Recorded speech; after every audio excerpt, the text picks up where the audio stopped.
Eknath शिंदेंच्या शपथविधीबाबतचा suspense संपला। संध्याकाळी उपमुख्यमंत्री पदाची शपथ घेणार। आज फक्त मुख्यमंत्री आणि 2 उपमुख्यमंत्र्यांचाच शपथविधी।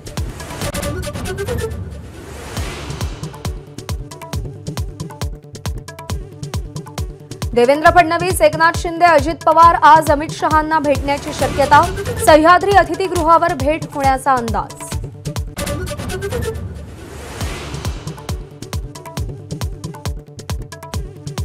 नव्या सरकारच्या शपथविधी सोहळ्याची आझाद मैदानावर भव्य तयारी।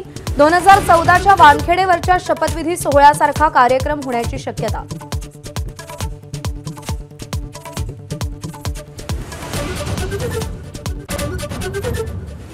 आज फक्त मुख्यमंत्री आणि 2 उपमुख्यमंत्र्यांचा शपथविधी होणार। शिवसेनेचे भरत गोगावले आणि राष्ट्रवादीच्या अनिल पाटील यांची माहिती। गोगावलेंच्या मते 11 तारखेला मंत्रिमंडळ विस्तार होऊ शकतो।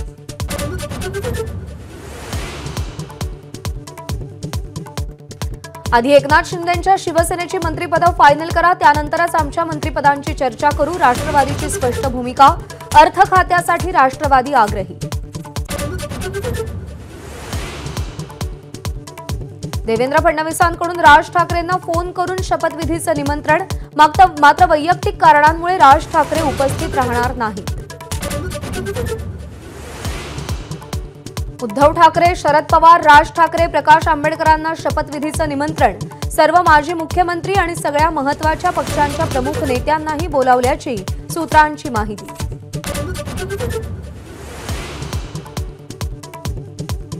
एकनाथ शिंदे 100% शपथ घेतील। दिल्लीशी पंगा घेण्याची हिंमत त्यांच्यात नाही। संजय राऊतांचा हल्लाबोल। तर अजित पवारांसाठी उपमुख्यमंत्री पदाचं आरक्षण असल्याचाही टोला।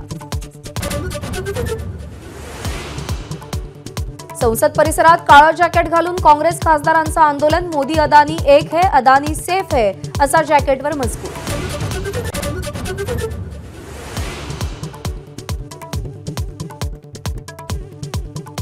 सिद्दीकींच्या मारेकऱ्यांच्या हिटलिस्टवर अभिनेता सलमान खानही। मारेकऱ्यांची चौकशी आणि पोलीस तपासात माहिती उघड। माजी आमदार झिशान सिद्दीकीही निशाण्यावर होते।